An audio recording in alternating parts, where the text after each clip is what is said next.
یا کلمہ توحید لا الہ الا اللہ کی، اس لیے کہ کلمہ توحید لا الہ الا اللہ یہ اسلام کی بنیاد ہے، یہ اسلام کا بیس ہے، یاد رکھیے۔ جو شخص اس کو مانتا ہے، اس کے مطابق زندگی گزارتا ہے، وہ جنت میں جائے گا۔ جو شخص اس کلمے کا انکار کرتا ہے، اس کے مطابق اس کی زندگی نہیں ہوتی ہے، وہ جہنم میں جائیں گا۔ مطلب کتنی بنیاد اور کتنی اہم چیز ہے یہ کلمہ، جس کا معنی ہوتا ہے نہیں کوئی معبود برحق سوائے اللہ کی، لا الہ الا اللہ، نہیں کوئی معبود برحق سوائے اللہ کی، یہ اس کا معنی ہوتا ہے۔ اس کلمے میں دیکھیے پہلے آپ نفی ہے لا الہ، ہم سارے معبودان باطلہ کا انکار کرتے ہیں۔ پہلے انکار ہے کہ نہیں کوئی معبود برحق، مطلب پہلے ڈینائل ہے، پہلے انکار ہے، مطلب دنیا کی ہر وہ چیز جس کی انسان پرستش کرتے ہیں، عبادت کرتے ہیں، اس کے سامنے جھکتے ہیں، ان تمام کی سب سے پہلے ہم انکار کر نفی کر دیتے ہیں، نہیں کوئی معبود برحق۔ پھر کہتے الا اللہ، سوائے اللہ رب العزت کے۔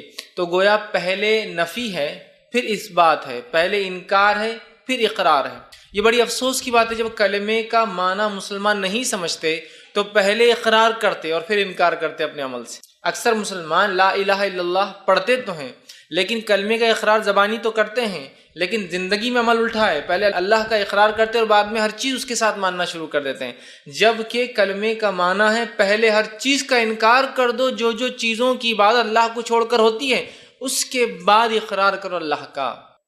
بہرحال یہ اس کا مختصر سا معنی ہے اس کلمے کا۔ اللہ رب العزت نے سورہ محمد سورہ نمبر 47 اس کی آیت میں 19 میں فرمایا کہا فَعْلَمْ، نبی اکرم صلی اللہ علیہ وسلم کو بتا دیا گیا کہ پس اے نبی تم اس بات کو جان لو، اس بات کو تم جان لو، اس بات کو تم سمجھ لو، فَعْلَمْ، اس بات کا علم حاصل کر لو۔ اے نبی آپ گویا نبی کے ذریعے امت کو بھی تعلیم دی جا رہی ہے، کیا علم حاصل کرو؟ فَعْلَمْ أَنَّهُ لَا إِلَهَ إِلَّا اللَّهُ، کہ تم یہ جان لو کہ نہیں کوئی معبود سوائے اللہ کے برحق۔ مطلب نبی اکرم صلی اللہ علیہ وسلم کو حکم دیا کہ اے نبی علم حاصل کر لو اس چیز کا، فَعْلَمْ، تو بس آپ اے نبی علم حاصل کس چیز کا؟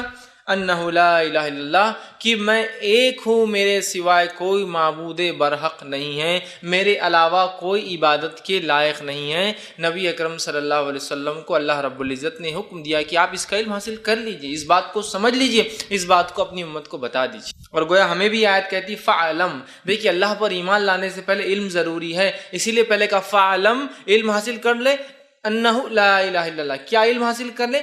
کہ اللہ کے سوا کوئی معبود برحق نہیں، لا الہ، کوئی معبود نہیں سوا اللہ کے، کوئی عبادت کے لائق نہیں سوائے اللہ رب العزت کے۔ تو گویا توحید کا معاملہ، دین اسلام کا معاملہ علم پر ٹکا ہے، جہالت پر نہیں، اس لیے کہا فَعْلَمْ، علم حاصل کر لو اس بات کا۔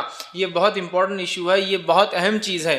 اب اگر کوئی مسلمان کہے نہیں مجھے تو معلوم ہی نہیں تھا یہ شرک ہوتا ہے، مجھے تو معلوم نہیں تھا یہ کلمہ توحید کی اہمیت تھی، یا یہ کلمہ ہے اس کا یہ معنی ہے، تو نہیں چلیں گا، اس لیے کہ جب کوئی انسان اقرار کرتا ہے توحید کا تو فَعْلَمْ، اللہ نے کہا علم حاصل کر لو اس مسئلے کا، کم از کم لا الہ الا اللہ، یہ سب سے چونکہ بنیادی چیز ہے۔ اگر ایک انسان کو کچھ بھی نہ معلوم ہو اس کے سوا تو بھی کامیابی کے راستے کھلے ہو سکتے ہیں، لیکن سب کچھ بھی معلوم ہو اس کے سوا تو اس کے لیے ناکامیاں ہیں۔ اس کی دلیل یہ ہے کہ آپ صلی اللہ علیہ وسلم فرماتے ہیں قیامت سے پہلے لوگ صرف یہ جانیں گے لا الہ الا اللہ۔ تو صحابہ نے پوچھا اللہ کے رسول یہ کیا فائدہ دیں گا ان کو؟ قیامت سے پہلے لوگ رسول اللہ صلی اللہ علیہ وسلم کو بھی بھول جائیں گے، صرف کیا یاد ہوں گا؟ لا الہ الا اللہ۔ تو صحابہ نے پوچھا اللہ کے رسول یہ کیا فائدہ دیں گا ان کو، کیا کام آئیں گا؟ اور وہ بھی کیا کہیں گے معلوم آپ کو؟ حدیث میں الفاظ ہے، وہ کہیں گے یہ الفاظ ہم نے اپنے بڑوں سے سنے، معنی تو ہم کو بھی نہیں معلوم۔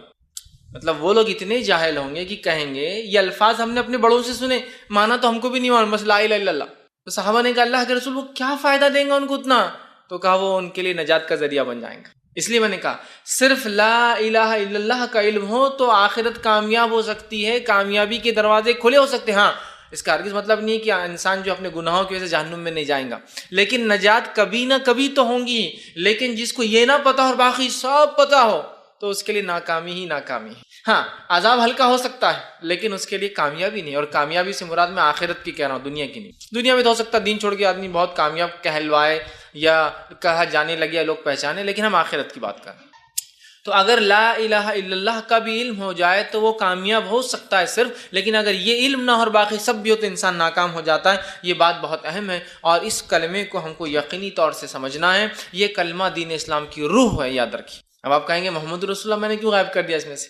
میرا عنوان چونکہ ایک وسیع ہے، میں آدم علیہ السلام سے لے کر آپ تک آ رہا ہوں۔ ہر دور میں انبیاء کے نام بدلتے رہے، کلمے کی شروعات وہی لا الہ الا اللہ۔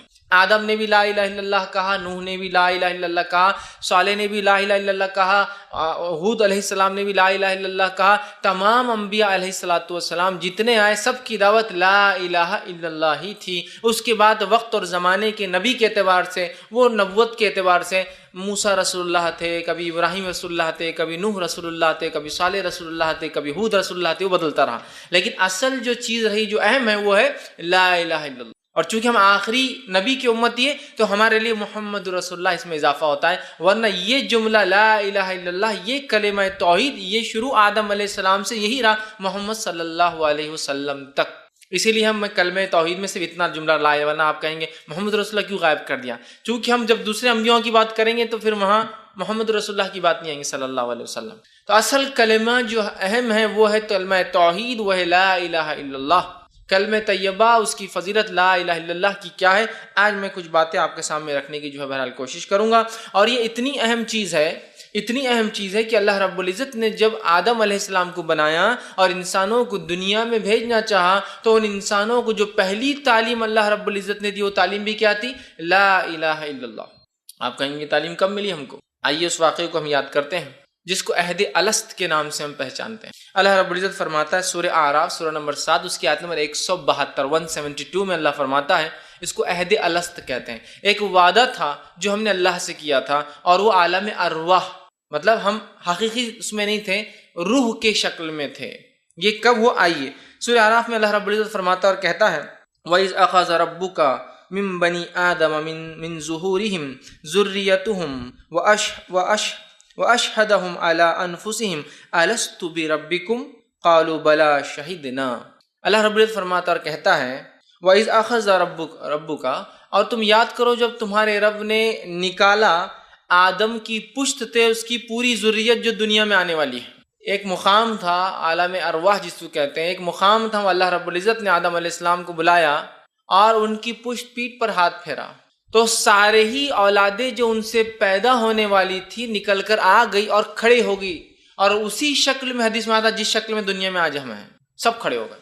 پورے لوگ انسان جو آدم علیہ السلام سے پیدا ہونے والے تھے، آدم علیہ السلام کے بعد سے لے کر آخری بچہ جو دنیا میں آنے والا ہے، سب کو اللہ نے نکالا، ذریتہم، ساروں کو نکالا ان کی پیٹھ سے، اور کہا وَأَشْهَدَهُمْ، اور پھر ان سے گواہی دلائی اور ان سے پوچھا علی انفسہم، تاکہ وہ گواہ رہے اپنی نفسوں پر روز قیامت، خود سیلف وٹنس بنے اپنے آپ پر۔ کیا پوچھا ان سے؟ الست بربکم، کیا میں تمہارا رب نہیں ہوں؟ اس کو عہد الست اس لیے کہتے ہیں، الست بربکم، کیا میں تمہارا رب نہیں ہوں؟ تو ساروں نے کہا، ہم لوگوں نے، بلا شہدنا، ہم سب نے گواہی دی تھی وہاں، اللہ ہاں تو ہی رب ہے۔ کافر ہو، فاسق ہو، فاجر ہو، نبی ہو، رسول ہو، نیک ہو، صالح ہو، شہداء ہو، ولی ہو، سب جمع تھے ایک جگہ، چور ہو، اچکا ہو، زانی ہو، ڈاکو، جیسے من سب جمع تھے۔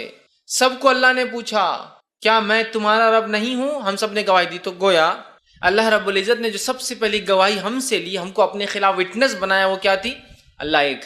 الست بربکم، کیا میں، تو اسی لیے عہد الست کہتے ہیں اس کو، کیا میں تمہارا رب نہیں ہوں؟ ہم سب نے کہا ہاں اللہ تو ہمارا رب ہے۔ تو گویا کلمہ توحید کی اہمیت تو یہ ہے کہ ہم سب سے گواہی وہاں لے لی گئی اس تعلق سے۔ اور اس تعلق سے ایک حدیث بھی آتی ہے جو مسند احمد کے زوائد میں جمع کی گئی ہے۔ حدیث کے الفاظ اس طرح سے ہیں کہ اللہ تبارک و تعالیٰ نے، آپ سے فرماتے آدم علیہ السلام کے پیٹھ پر ہاتھ پھیرا۔ اس آیت کی تفسیر میں بات آ رہی ہے، پیٹھ پر ہاتھ پھیرا تو قیامت تک پیدا ہونے والی ساری روحیں نکل کر آ گئی، سب جو پیدا ہونے والے تھے سب نکل کر ہم سب آ گئے۔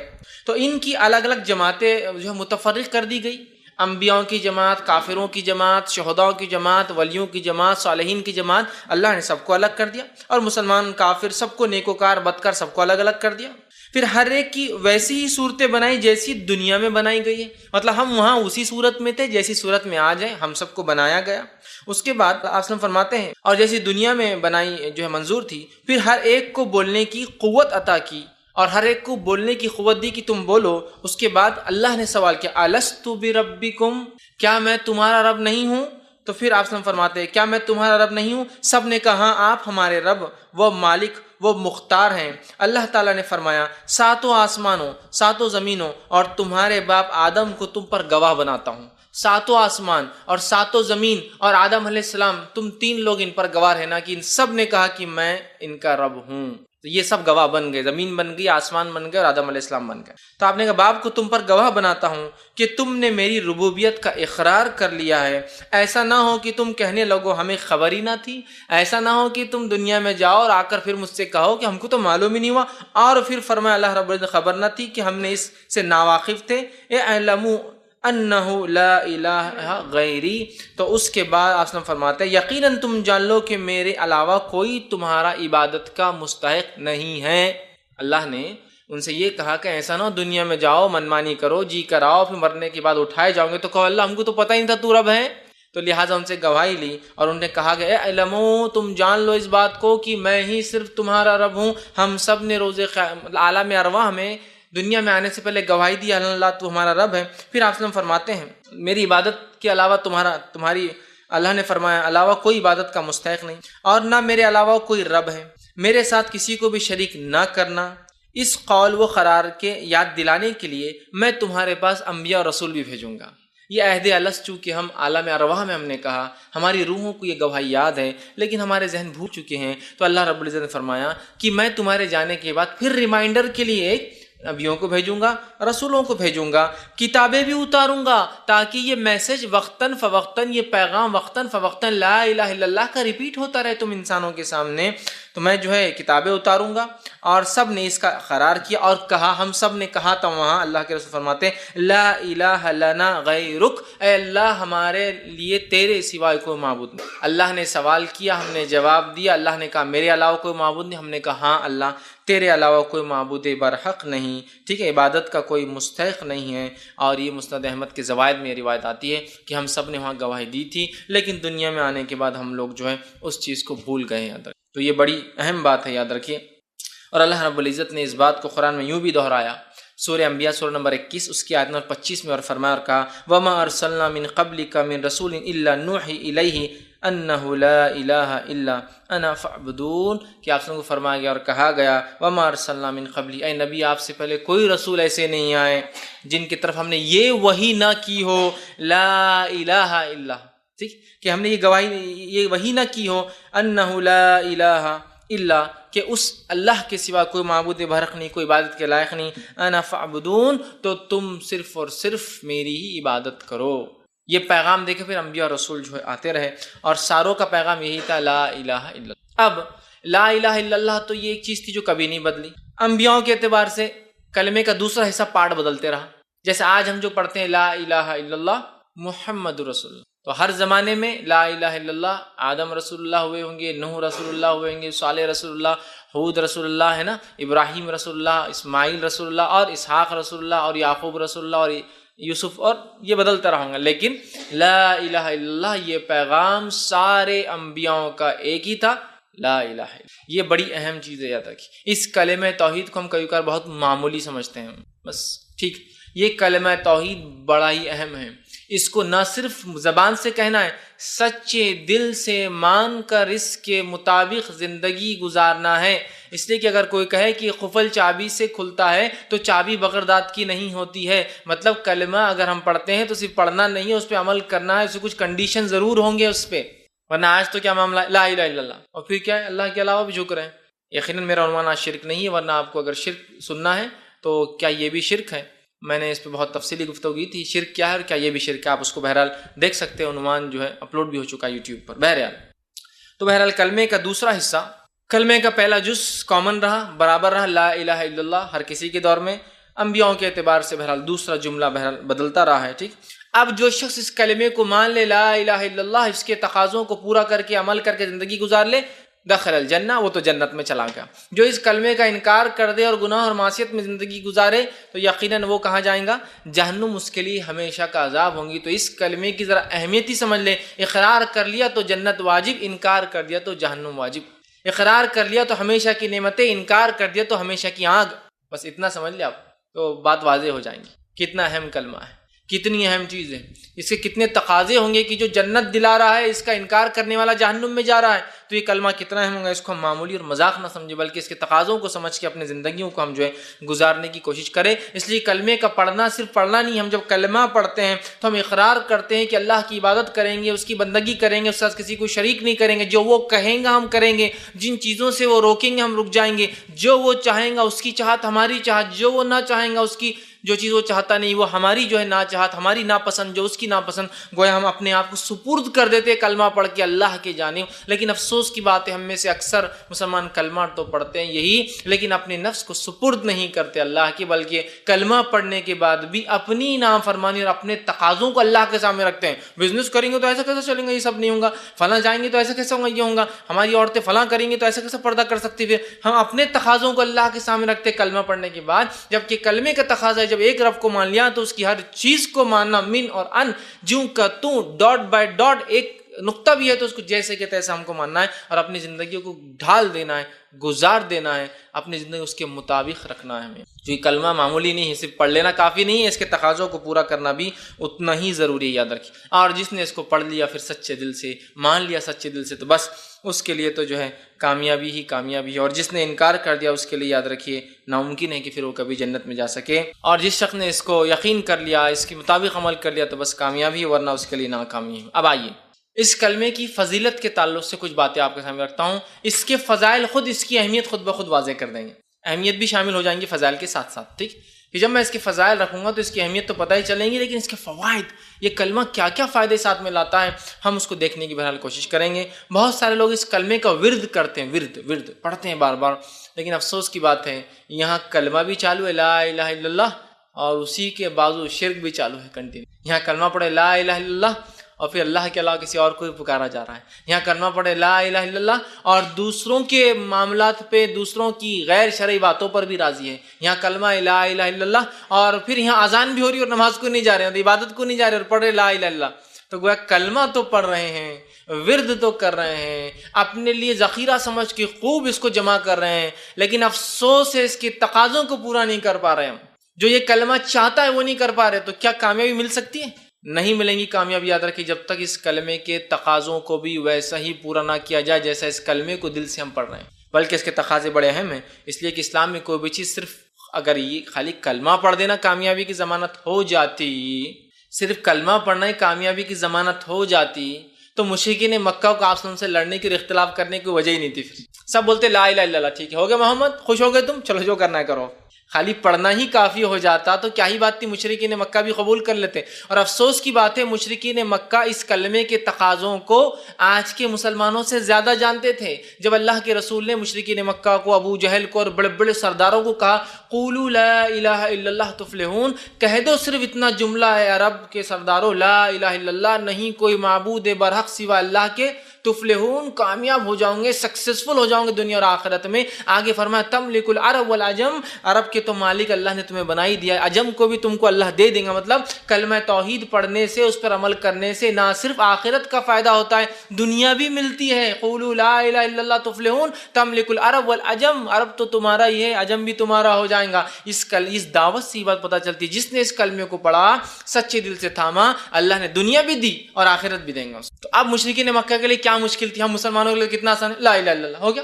مشرکین مکہ بھی چاہتے تو کہہ دیتے لا الہ الا اللہ، چلو محمد تم نے کہا ہم نے پڑھ دیا، لیکن مشرکین مکہ اس کلمے کے تقاضوں کو جانتے تھے، لا الہ، نہیں کوئی معبود، محمد کی دعوت صلی اللہ علیہ وسلم یہ ہے ساروں کا پہلے انکار کرو، فرسٹ ڈینائل، ہر کسی کو رد کرو، پھر اس کے بعد ایکسیپٹ کرو، پھر قبول کرو الا اللہ، اور ہم سے 360 چھوٹتے نہیں ہیں یہ۔ اب مسلمانوں کے لیے کیا ہے، لا الہ الا اللہ اور پھر جھکاوا کہیں اور ہے، لا الہ الا اللہ اور پھر مانگ رہا کسی اور سے، لا الہ الا اللہ اور اولاد کسی سے طلب کی جا رہی ہے، لا الہ الا اللہ اور مشکل میں کسی کو پکارا جا رہا۔ مسئلہ یہ ہے نا، مشرکین مکہ اس کے تقاضوں کو، افسوس کی بات ہے ہم سے زیادہ اچھے جانتے تھے کہ یہ کلمہ صرف کلمہ نہیں، یہ کلمے کے پیچھے کئی کنڈیشنز لاگو ہے۔ آپ کہیں گے کلمے میں تو لکھا ہوا نہیں ہے سب چیزیں، ارے بھائی میرے، میں ایک مثال دیتا ہوں، ایک انسان نکاح کرتا ہے، نکاح کے دن وہ کہتا ہے کہ قاضی صاحب پوچھتے کیا تم کو قبول ہے، تو وہ لڑکی کہتی ہاں قبول ہے، اور لڑکا کیا کہتا ہے ہاں قبول ہے، اتنے جملہ ہے نا۔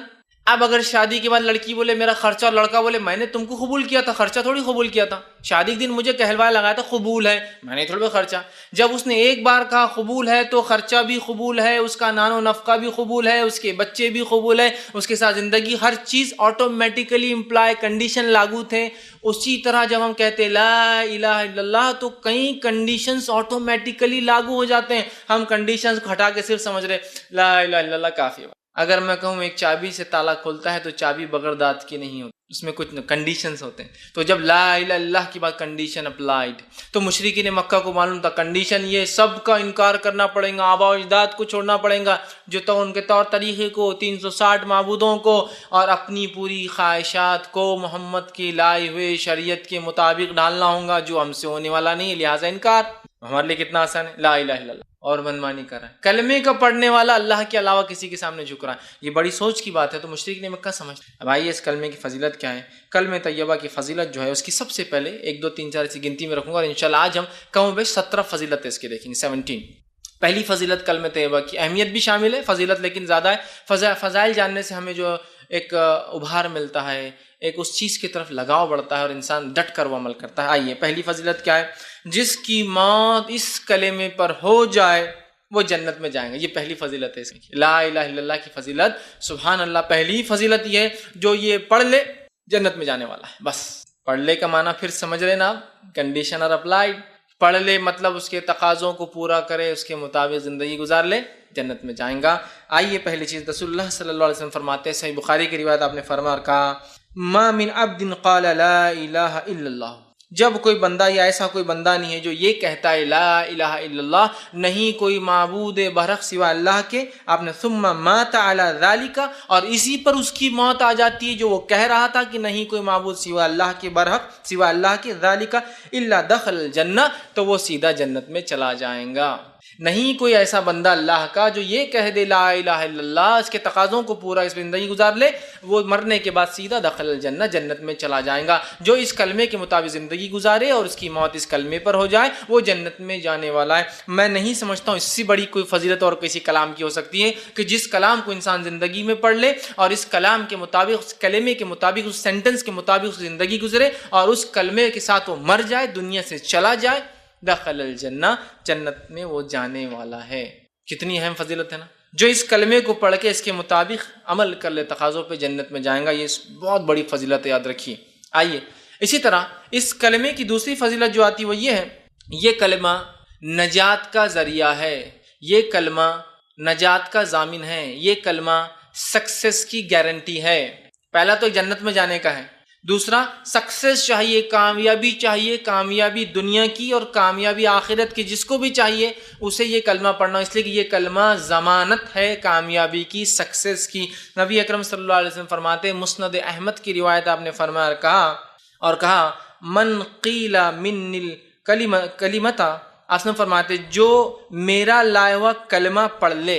ٹھیک، اس کے پیچھے ایک پس منظر یہ آتا ہے کہ ابوبکر صدیق رضی اللہ عنہ نے ایک مرتبہ آپ صلی اللہ علیہ وسلم سوال کیا اور پوچھا، دریافت کیا، کوشچن کیا کہ اس دین میں نجات کا ذریعہ کیا ہے، اسلام میں نجات کا ذریعہ کیا ہے، مطلب کس چیز کو آپ یہ کہیں گے کہ یہ نجات کا ذریعہ ہے.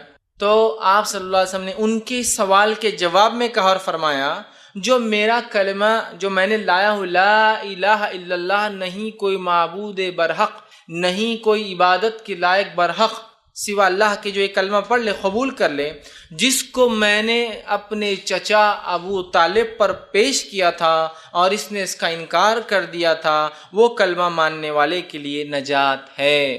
کون سا کلمہ پڑھنے والے کے لیے نجات ہے؟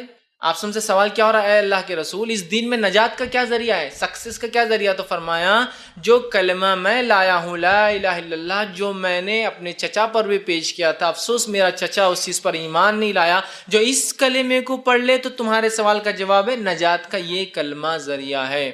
کلمہ توحید لا الہ الا اللہ، کلمہ طیبہ لا الہ الا اللہ، کلمہ شہادت لا الہ الا اللہ نجات کا ذریعہ ہے. نہیں کوئی معبود برحق، کیوں تو عبادت تو بہت ساری چیزوں کی لوگ کر رہے ہیں نا، اس لیے ہم کہہ رہے ہیں نہیں کوئی معبود برحق. وہ عبادت تو کرتے ہیں لوگ چیزوں کی، لیکن وہ برحق نہیں ہیں، وہ صحیح نہیں ہیں سوا اللہ.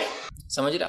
تو یہاں آپ فرما رہے نجات چاہیے ابو بکر تو وہ کلمہ پڑھو جو میں لایا تھا، اپنے چچا پر پیش کیا تھا لا الہ الا اللہ. تو جنت میں تم جاؤ گے، وہ نجات کا ذریعہ، کامیابی کا ذریعہ بن جائیں گا۔ کون سا کلمہ؟ جو آپ صلی اللہ علیہ وسلم نے اپنے چچا کے اوپر جو ہے پیش کیا تھا، ٹھیک۔ اسی طرح اس کلمے کی تیسری فضیلت یہ آتی ہے کہ یہ کلمہ دنیا کی مصیبتوں سے نجات کا ذریعہ ہے۔ سبحان اللہ، جنت میں جانے کا ضامن، دنیا میں کامیابی کا ضامن اور آخرت میں نجات کا ذریعہ۔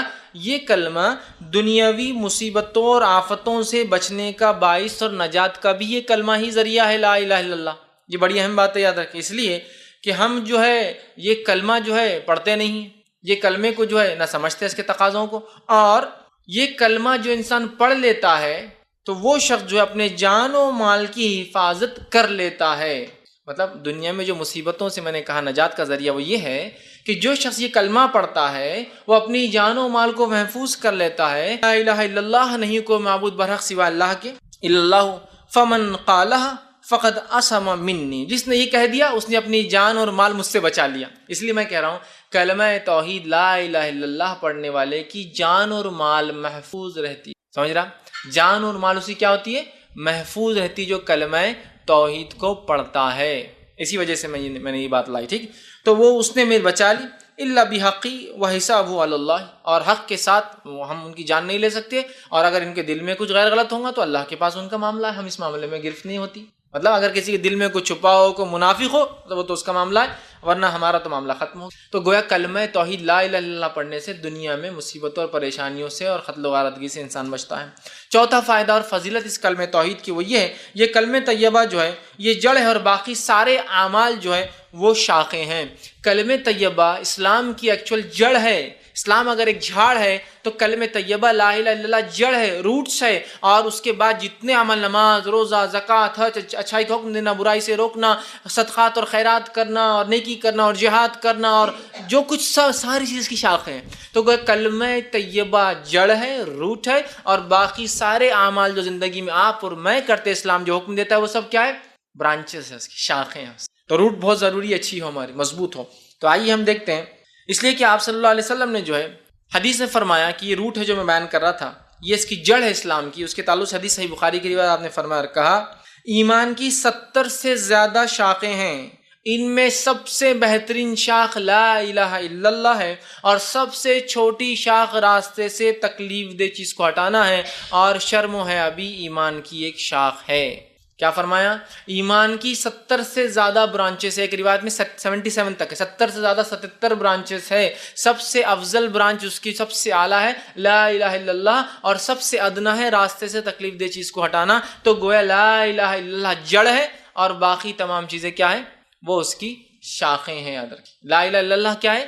جڑ ہے، اور باقی تمام چیزیں کیا ہے؟ اس کی شاخیں ہیں، یاد رکھیں۔ اسی طرح اس سے فضیلت پتہ دی۔ پانچویں فضیلت کلمہ طیبہ کی وہ یہ ہے، کلمہ طیبہ کی مثال ایک پاکیزہ درخت کی ہے، ایک پاک جھاڑ کی ہے، یاد رکھیے، اور ایسا جھاڑ جو پھل بھی لاتا ہے، بہت تناور ہے، بہت مضبوط ہے، اس کی شاخیں آسمان کو جا کر چھوتی ہے۔ تو کلمہ طیبہ ایک بہترین درخت ہے، یاد رکھیے، جو پھل لاتا ہے۔ اس کا معنی یہ ہے کلمہ طیبہ ایک جھاڑ ہے جس کو اگر دنیا میں انسان لگاتا ہے تو اس کا پھل معنی ہے آخرت میں اس کا بدلہ پائیں گا۔ اور اللہ رب العزت نے کلمہ طیبہ کو جھاڑ کی تمثیل، مثال خود دی، میں نہیں دے رہا ہوں۔ آئیے سورہ ابراہیم سورہ نمبر 14 آیت نمبر 24 سے لے کر 27 میں اللہ فرماتا اور کہتا ہے الم تر کیف ضرب اللہ مثلا کلمۃ طیبۃ کشجرۃ طیبۃ۔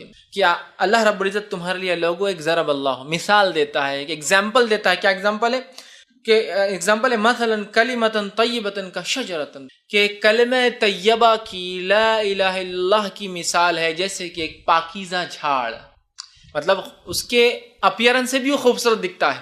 ایک کاٹے جھاڑ کو آپ پاکیزہ جھاڑ نہیں کہیں گے، ایک بدبو دار جھاڑ کو آپ پاکیزہ جھاڑ نہیں کہیں گے، ایک بدنما جھاڑ کو آپ پاکیزہ جھاڑ نہیں کہیں گے، ہے نا، ایک ہلکا زمین پہ بالکل ایک دم گرنے پہ ایسے جھاڑ کو آپ پاکیزہ نہیں کہیں گے۔ تو اللہ فرما رہا ہے الم تر کیف، اللہ تمہارے لیے لوگوں کیسی مثال دے رہا ہے، سنو، ضرب اللہ مثلا کلمۃ، تمہارے لیے مثال ہے کلمہ طیبہ کی، کشجرۃ طیبۃ، ایک پاکیزہ جھاڑ کی ہے، اصلها ثابت وفروها فی السماء، جس کی زمین میں جڑیں دھسی ہوئی ہے، مضبوطی سے گڑی ہے، اور جس کی شاخیں فروہا فی السماء، آسمان کو چھوتی جائے گی۔ سبحان اللہ، کیا جھاڑ ہے! جو لوگ کاشتکاری کرتے ہیں ایسے جھاڑ کو دیکھ کر کتنی خوشی ہوتی ہے نا کسی بھی انسان کو۔ کاشتکاری نہیں بھی کرتے ہیں، آپ راستے سے جا رہے ہو، ایک بڑا جھاڑ دکھتا ہے، بہت جڑیں، اور خوب اونچی شاخیں تو آپ بھی 2 منٹ گاڑی روک کے بولتے کیا بہترین جھاڑ ہے. تو کہا کلمہ طیبہ ایک ایسا پاکیزہ جھاڑ ہے جس کی جڑیں مضبوط ہے، جس کی شاخیں آسمان کو فروع فی السماء تؤتی اکلھا کل حین باذن ربھا، اور اپنے رب کے حکم سے ہر موسم میں ہر بار پھل بھی لاتا ہے. ایک بہت بڑا جھاڑ بغیر پھل کی ہو تو کیا فائدے کا؟ آپ خود بولتے یار کھیت کا بہت حصہ ویسٹ کرا، اٹھا کے پھینک ڈالو. تو کلمہ طیبہ ایک پاکیزہ جھاڑ ہے، جڑیں مضبوط، شاخیں آسمان کو چھوتی ہے اور اپنے رب کے حکم سے ہر بار ہر موسم میں پھل لاتا ہے. کنٹینیوسلی فروٹ دینے والا جھاڑ ہے، کبھی بھی جاؤ اور آپ کو پھل مل جائیں گا. یہ کلمہ طیبہ. کلمہ طیبہ سمجھیے آپ، ایک جھاڑ سے مثال، جھاڑ کے کتنے فائدے اٹھاتے ہیں آپ. کچھ جھاڑ کو اگر پتے نہ ہو، شاخیں نہ ہو تو آپ جڑ سے فائدے اٹھاتے ہیں، اس کی چھال سے فائدے اٹھاتے ہیں. کئی کھانوں میں چھالیں استعمال ہوتی ہے، کئی دواؤں میں چھالیں استعمال ہوتی ہے. اس کی شاخیں بڑی ہو تو آپ کاٹ سکتے ہیں، پھر وہ بڑھیں گی. اس کے پھل آتے ہیں تو اس جھاڑ کی آپ خدمت کریں گے، اس کے پھل سے آپ پیسہ کمائیں گے. کلمہ طیبہ سوائے نفع کی اور کچھ نہیں دینے والا ہے ہم کو. اس لیے جھاڑ کی مثال، چونکہ جھاڑ کا ہر پارٹ جو ہے نفع بخش ہوتا ہے. بتائیے آپ جھاڑ کا کون سا پارٹ نفع بخش نہیں؟ جڑیں نکل رہی ہے تو کبھی کوئی دانت اس سے مانج رہا ہے، کبھی کوئی دوا بن رہی ہے، کبھی کسی چیز میں استعمال ہو رہا ہے نا. کبھی چھالیں ہو رہی تو آپ کھانے میں ڈال رہے ہیں. دار چینی کیا ہے؟ وہ بھی ایک چھال ہے. بہت سے لوگ مختلف کھانے سے بناتے ہیں. لکڑی نکل جائے تو جلانے میں کام آتی ہے، کشتیاں بنتی ہے، دکان بنتے ہیں، گھر بنتے ہیں، مکان بنتے ہیں، سامان بنتا ہے. اگر پتے ہیں تو جانور ہمارے کھا کے فائدہ اٹھاتے ہیں. پھول لاتا ہے تو خوشبو ہوتی ہے، دوائیں بنتی ہے، کیا کچھ نہیں ہوتا. اس طرح پھل لاتا ہے تو پھل بیچ کے نفع کمایا جاتا، پھل کھا کے فائدہ اٹھایا جاتا. پھل سے بیج نکلتے، بیج سے اور جھاڑ لگایا جا سکتا ہے. جھاڑ کبھی بھی نفع بخش ہوتا ہے کسی بھی صورت میں. سوکھا جھاڑ بھی ٹوٹ کے پڑا ہے تو بھی کام کا، اس لیے کہ جلانے میں کام آتا ہے. تو کلمہ طیبہ پڑھنے والے کو کبھی نقصان نہیں ہوگا، اس لیے کہ وہ ایک ایسی چیز کو مان رہا ہے جو ایسا درخت ہے جس کی زمین کے اندر جڑیں گڑی، آسمان کو اس کی شاخیں چھوتی ہے. اور خاص بات تو یہ ہے پھلدار بھی ہے. اگر اتنا بڑا درخت بھی پھل نہ لائے تو آدمی بولتا ہے اکھاڑ دو، دوسرا کچھ لگا دو، چھوٹا پھلدار ہوگا. پھل بھی لاتا ہے ایوری سیزن، ہر موسم میں. آگے اللہ نے فرمایا باذن ربی، اللہ کے حکم سے لاتا ہے. وَيَضْرِبُ اللَّهُ الْأَمْثَالَ لِلنَّاسِ لَعَلَّكُمْ يَتَذَكَّرُونَ، اللہ مسلمانوں، اے لوگوں تمہارے لیے مثال بیان کرتا ہے، ٹھیک ہے، تاکہ تم غور و فکر کرو، نصیحت حاصل کرو. یتذکرون، سوچو اس پر. کیسی مثال ہے کلمہ طیبہ کی؟ آئیے آگے. وَمَثَلُ كَلِمَةٍ خَبِيثَةٍ كَشَجَرَةٍ خَبِيثَةٍ اجْتُثَّتْ مِنْ فَوْقِ الْأَرْضِ مَا لَهَا مِنْ قَرَارٍ. اور کلمہ خبیثہ کی، لا الہ الا اللہ کے خلاف جتنے کلمے ہیں جو شیطان کی طرف سے ہوتے ہیں، اللہ نے فرمایا مَثَلُ كَلِمَةٍ خَبِيثَةٍ كَشَجَرَةٍ کہ کلمہ شیطان کے کلام کی، کلمہ لا الہ الا اللہ کی جتنی باتیں اس کے علاوہ کہی جا رہی ہے، ان کی مثال ایسی ہے کشجرۃ خبیثۃ، اور بہت برے جھاڑ کی، جس کو دیکھنا بھی نہیں. کشجرۃ طیب، اس کو دیکھنا بھی پسند ہے. کلمہ طیب برا جھاڑ جس کو دیکھنا بھی ہے نا. کچھ جھاڑوں کو آپ کو دیکھتے لگتا ہے ان کو دیکھنا بھی اچھا نہیں، میں دیکھتے کاٹے آنکھ پہ آ رہے، اتنا گندا جھاڑ ہے نا. تو بیکار جھاڑ ہے وہ. تو کہا اس کی مثال بیکار جھاڑ کی ہے. اور آگے فرمایا اس کی جڑیں بھی اندر نہیں جاتی ہے، کھوکھلی پوری زمین پہ اکھڑی ہوئی، جس کو دیکھ کر ہی آپ کو لگ رہا ہے یہ کچھ ٹکنے والا جھاڑ نہیں ہے، زیادہ آندھی طوفان مصیبتوں میں کام نہیں آنے والا، اس کو سہارا لینا بولے تو یہ اپنے اوپر گرنے والا ہے. اور وہ خرار بھی نہیں ہے، وہ ایسا جھاڑ ہے کہ کبھی بھی گر سکتا ہے. آپ کو دیکھ کر اس کی جڑوں کی ڈھیل ایسا لگ رہا ہے کبھی بھی گر سکتا ہے. اللہ فرمایا ما لہا من قرار، رک بھی نہیں سکتا ہے. تو یہ یاد رکھیے، یہ 2 کلام کی اللہ رب العزت نے جو ہے مثال دی. تو کلمہ طیبہ ایک ایسا جھاڑ ہے، لا الہ الا اللہ ایک ایسا جھاڑ ہے جس کی شکل، صورت، لذت، خوشبو اور نفع انسان اٹھا سکتا ہے، دیکھتے ہی سمجھ میں آ رہا ہے. دوسرا فائدہ، اس کی جڑیں زمین کے اندر مضبوطی سے جمی ہے، جس کی وجہ سے انسان کو پتا ہے کہ آندھی اور طوفانوں میں یہ جھاڑ ہماری مدد کرے گا، یہ ہم پر گرنے کے بدلے ہم اس کے سپورٹ میں جا سکتے ہیں. تیسرا فائدہ، اس کی شاخیں آسمانوں کو چھوتی ہے، بلند پھیلی ہوئی ہے، مطلب بہت بڑا جھاڑ ہے. اور چوتھی اور سب سے اہم چیز ہے، یہ جھاڑ پھل بھی لانے والا. یہ کلمے پہ جس نے عمل کیا آخرت میں فائدہ بھی اٹھا. یہ 4 فائدے ہوں گے اس کلام کو. اور شیطان کے کلمے کو ماننے کی بہرحال وہ بالکل غیر مضبوط، دیکھتے ہی گھن آنے والی ہے، کبھی بھی گر سکتا ہے، مطلب اس کو خود سپورٹ کی ضرورت ہے، یہ کوئی مضبوط جھاڑ نہیں. تو کلمہ طیبہ کو جس نے مان لیا ایک مضبوط جھاڑ کی اس کی مثال ہے. اور کلمہ طیبہ کے علاوہ جتنی چیزیں وہ بیکار ہے. چھٹا فائدہ، خبر میں استقامت، خبر میں مضبوطی دینے والے کلمے تھے. سبحان اللہ، مرنے کے بعد جو مر جائے اس پہ پڑھ کے جنت میں جانے والا ہے، جو اس کے مطابق رہے اپنی جان و مال کی حفاظت کر لی. اب خبر میں بھی مضبوطی، خبر میں اکیلے ہوں گے ہم، کیا ہوں گا، ہے نا، اکیلے انسان. آئیے جو ہے مسند بزار کی یہ روایت ہے، ماں عائشہ رضی اللہ عنہا فرماتی ہے، آپ سے آپ نے سوال کیا اللہ کے رسول، میں ایک کمزور عورت ہوں. عورتیں ویسے بھی کمزوری ہوتی ہے نا مردوں کے مقابلے میں. تو وہ فرماتی اور کہتی ہے میں ایک عورت ہوں اور میں ضعیف ہوں اللہ کے رسول، میں کمزور ہوں، بہت ڈرتی ہوں، جلدی ڈر لگ جاتا ہے، جلدی پریشان ہو جاتی ہوں. عموماً ہوتا ہے عورتوں میں یہ صفت ہے، جلدی ڈر جاتی ہے، جلدی پریشان ہو جاتی ہے. تو ماں عائشہ رضی اللہ عنہا نے بھی وہی سوال کیا اللہ کے رسول، میں ایک عورت ہوں، بہت جلدی پریشان ہو جاتی ہوں، اور جب جو ہے مرنے کے بعد خبر کے اندر جو ہے جب میں جاؤں گی اور منکر نکیر آئیں گے تو میرا کیا حال ہوگا جبکہ میں اکیلے ہوں گی منو مٹی نیچے. آپ اندازہ لگائیے یہ ایک ہال ہے. اس ہال سمجھو کہ رات میں پروگرام ہو رہا ہے اور اللہ نہ کرے لائٹ چلی جائے, عورتیں بھی اوپر بیٹھی, اچانک لائٹ چلے گئی اور باہر کوئی چاندنی رات بھی نہیں, بدلی آئے گی, بادل ہے خوب, اور لائٹ چلے جائے تو کیسی تھرتھراہٹ چھوٹ جاتی ہے نا. معلوم ادھر بھی عورتیں بیٹھی, ادھر بھی عورتیں بیٹھی, ادھر بھی مرد بیٹھے, ادھر بھی مرد بیٹھے, لیکن ادھر کا بیٹھنے والا آدمی ادھر والے کو چپک جاتا آ کر, ہے نا. لائٹ جاتے ہی ایک عورت دوسرے عورت کا ہاتھ پکڑ لیتی, وہ خود جھنڈلا کہہ رہے چھوڑو ہم خود پریشان لائٹ جانے سے, ہے نا. خوف, ڈر, حالانکہ ہم 100 لوگ بیٹھے ہیں, ہم 50 لوگ بیٹھے ہیں اور لائٹ چلے اندھیرے, ڈر. تمہیں عائشہ کری اللہ کے رسول خبر منو مٹی نہیں ہے, ساتھ کوئی نہیں ہے, لوگوں نے مٹی ڈال دی تو ایک روشنی آنے کی بھی جگہ نہیں ہے, ایک ٹمٹپانے والا چھوٹا دیا بھی نہیں ہے, اور میں ایک ضعیف کمزور عورت, اور جب منکر نکیر میرے سامنے آ جائیں گے اور آ کر پوچھیں گے من ربو کا, میں کیا جواب دوں گی. ایک روایت میں آتا صحابہ نے کہا اللہ کے رسول یہ منکر نکیر اتنی خوفزدہ حالت میں آئیں گے, زمین کو اپنے دانتوں سے پھاڑتے ہوئے آئیں گے, جن کے دانت بیلوں کی سینگوں کے اتنے ہوں گے, آنکھیں بڑی بڑی اور لال ہوں گی, اور گرجدار آواز میں زمین کو پھاڑ کر آئیں گے. اندازہ لگا کیسی مخلوق, اور کہیں گے من ربو کا, اور جن کی آواز کڑکتی بجلی جیسی ہوئی گی. کڑکتی بجلی سے تو اچھے لوگ گھبرا جاتے جب بغیر کڑکے, تو ہے نا, آواز کڑکتی بجلی جیسا, من ربو کا. صحابہ نے کہا ہم تو پتھر کے بت بن جائیں گے, مٹی کے بت, مطلب ہماری تو کیفیت نہیں ہوگی بولنے کی. یہ ہماری عائشہ نے بھی یہ سوال کیا, ہم تو جم جائیں گے, ہم تو کچھ نہیں کہہ پائیں گے. تو آپ صلی اللہ علیہ وسلم نے یہ آیت تلاوت کی جو سورہ ابراہیم سورہ نمبر 14 آیت نمبر 27 تھی. اللہ نے فرمایا یثبت اللہ الذین آمنوا بالقول الثابت فی الحیاۃ الدنیا وفی الآخرۃ ویذل اللہ الظالمین ویفعل اللہ ما یشاء. یہ آیت تلاوت کی جو سورہ ابراہیم سورہ نمبر 14 کی آیت 27 تھی. کیا فرمایا آپ صلی اللہ علیہ وسلم نے, یثبت اللہ الذین آمنوا بالقول الثابت, اللہ رب العزت مومنوں کے قدم کو جما دیں گا قول ثابت سے. اور قول ثابت سے مراد کیا ہے, اس سے پہلے کی آیت گزر چکی ہے, 27 سے پہلے 26 اور 25 اور 24 ہم نے پڑھی. وہی کلمہ طیبہ کی مثال ایک مضبوط جھاڑ سی ہے جس کی جڑیں زمین میں ہے, اس کے بعد کی آیت ہے بالکل یہ 24 25 26 وہ آیتیں تھی, اور یہ 27ویں آیت ہے. کیا فرمایا کہ اللہ کلمہ طیبہ سے مومنوں کے قدم جما دیں گا. یثبت, تو کلمہ طیبہ خبر میں آ جانے والا ہے, اسی وجہ سے ہم مضبوط ہوں گے. اور جس کے کلمہ طیبہ مضبوط نہیں تھا, کلمہ توحید کمزور تھا, خبر میں وہ جواب نہیں دے پائیں گا, اس کے پیر کانپنے لگ جائیں. تو انہوں نے کہا میں تو ڈر جاؤں گی کہ عورت ہوں میں.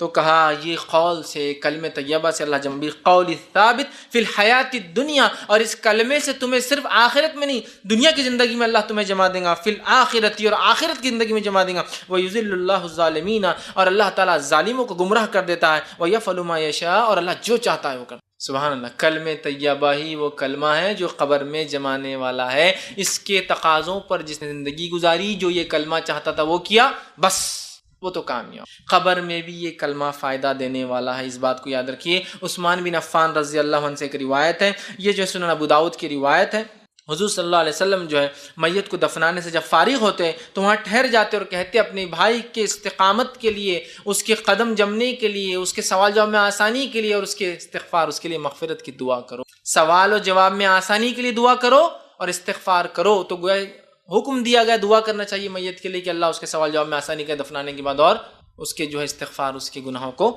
معاف کرے. یہ ہمیں کرنا چاہیے, یاد رکھیے, یہ بات بڑی اہم چیز ہے, یاد رکھیے. اسی طرح جو ہے 7واں فائدہ ہے, جامع ترمذی کی روایت ہے, اور 7واں جو فائدہ ہے, بہرحال 7واں جو فائدہ ہے اس کلمے کا, اس کی فضیلت ہے, یہ سب سے بہترین ذکر ہے. آپ صلی اللہ علیہ وسلم نے فرمایا کہا, جامع ترمذی کی روایت ہے, حدیث کا الفاظ اس طرح سے آپ نے فرمایا کہا, آپ نے فرمایا تمام ذکر میں سب سے افضل ذکر لا الہ الا اللہ ہے, اور تمام دعاؤں میں سب سے افضل دعا الحمدللہ ہے.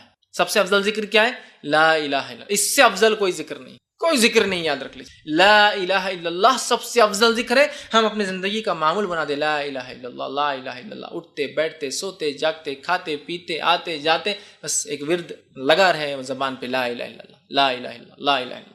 سب سے بہترین ذکر لا الہ الا اللہ, سب سے بہترین دعا الحمدللہ. یہ اس کا 7واں فضائل تھے. 8ویں فضیلت اس کلمے کی اور کلام کی, کلمہ طیبہ جو شخص پڑھے گا روز قیامت نبی اکرم صلی اللہ علیہ وسلم کی شفاعت کا مستحق ہوں گا. پڑھیں گا سے مراد اس کے تقاضوں کے ساتھ عمل کر کے دنیا سے گیا ہو, اسی پر قائم تھا, تو آپ شفاعت سفارش کریں گے.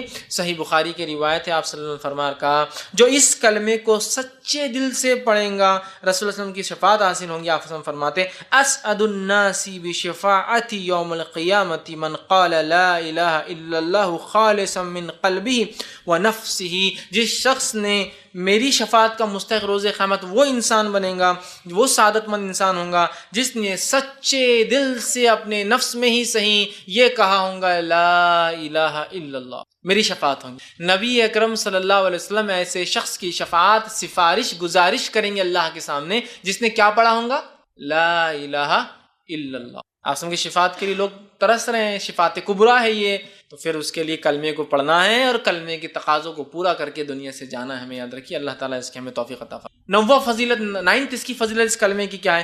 کلمہ طیبہ پڑھنے والا، اس کے عمل کرنے والا دوزخ میں نہیں جائیں گا۔ کلمہ طیبہ پڑھنے والا، اس پر عمل کرنے والا جہنم میں داخل نہیں ہوگا۔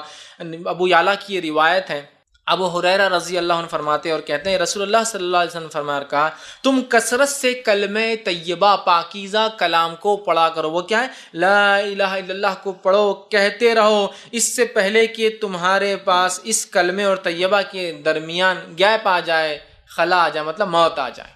کلمہ طیبہ کو خوب پڑھتے رہو اس سے پہلے کہ تم اور یہ الگ ہو جائے، مطلب موت آ جائے تمہارے اندر اور اس کے درمیان حائل ہو جائے، یعنی موت آنے سے پہلے اس کو کثرت سے پڑھو۔ اور جو موت کے وقت اس کلام کو پڑھتا ہے، آگے حدیث کے الفاظ ہیں، جو موت کے وقت اس کلام کو پڑھتا ہوا مر جائے انشاءاللہ جنت میں جائیں گا۔ اسی لیے میں نے کہا جہنم سے، دوزخ سے اس کی نجات ہے جس نے کلمہ طیبہ پڑھا۔ کثرت سے پڑھو اس سے پہلے کہ موت آ جائے، اور جس کا خاتمہ اسی پر ہو جائے لا الہ الا اللہ پر، تو وہ شخص جو ہے جنتی ہوں گا۔ اللہ رب العزت ہم تمام کو یہ توفیق دے کہ ہم لوگوں کا خاتمہ اسی کلمے پر ہو۔ جس کا خاتمہ اس کلمے پہ ہو لا الہ الا اللہ، بس وہ جنت میں جائیں گا، آپ نے فرمایا۔ اسی طرح آپ آگے فرماتے ہیں، مسند احمد کی روایت میں آتا ہے رسول اللہ صلی اللہ علیہ وسلم فرمایا میں ایک ایسا کلمہ جانتا ہوں جو اس کو سچے دل سے پڑھا اور مر جائے تو دوزخ کی آنکھ اس پر حرام ہو جائیں گی۔ صحابہ نے کہا کیا کلمہ ہے؟ تو کہا لا الہ الا اللہ، دوزخ کی آنکھ حرام۔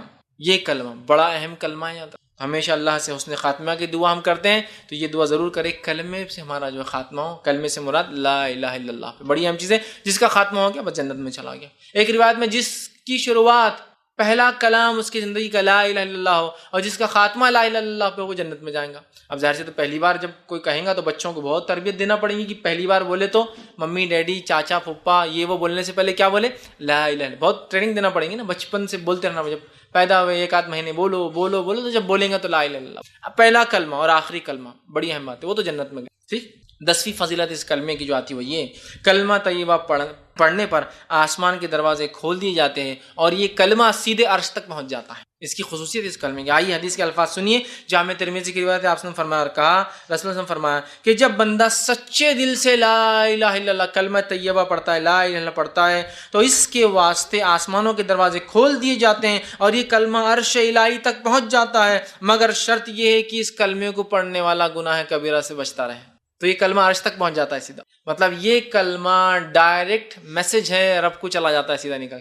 آسمان کا کوئی دروازہ اس کو وتھ ہیلڈ روک نہیں سکتا، یہ سیدھے 7واں آسمان کو پار کرتا ہے، رب کے عرش کے پاس چلا جاتا ہے۔ لیکن کنڈیشن یہ ہے اس کلمے کے عرش تک پہنچنے کے لیے کہ انسان کبائر سے، گناہ کبیرہ سے بچے، نہ بڑے بڑے گناہوں سے نہ بچے تو یہ کلمہ عرش تک نہیں پہنچتا، بیچ میں رک جاتا ہے۔ تو یہ کلمے کی پہنچ سیدھا عرش تک ہے، سیدھا اوپر چلے جاتا ہے، وداؤٹ کوئی مطلب ہوتا ہے نا، آپ کو کسی کو SMS بھیجنا ہے، کوئی بڑے آدمی سے بات ہی کرنا ہے تو 10 جھمیلے ہوتے ہیں اس کے۔ رب سے اگر تعلق قائم کرنا ہے تو کلمہ عرش تک پہنچ جاتا ہے، صرف شرط یہ ہے کہ گناہ کبیرہ سے، تو اس کلمے کی پہنچ عرش تک ہے، چونکہ عرش والے کا کلمہ ہے تو عرش تک پہنچ بھی جاتا ہے، بس پہنچانے والا گناہ کبیرہ سے بچا۔ 11واں اس کی فضیلت اس کلمے کی آتی ہے کہ مرنے والے کے پاس لا الہ الا اللہ پڑھانا چاہیے، اگر پڑھتے ہوئے مر گیا تو جنت میں، مطلب پہلے تو آ گئی بات مرتے وقت جو پڑھ لے جنت میں، لیکن یہاں اضافہ کیا ہے؟ مرنے والے کو لا الہ الا اللہ کی تلقین کرنا چاہیے۔ اس سے یہ بات پتہ چل رہی ہے کہ یہ بہت اہم کلمہ ہے، بہت بڑی فضیلت ہے، تبھی تو مرنے کے وقت یہ کہنا ہے ہم کو، کس کو؟ مرنے والے کو کیا کہنا ہے؟ لا الہ الا اللہ کی تلقین، ہے نا۔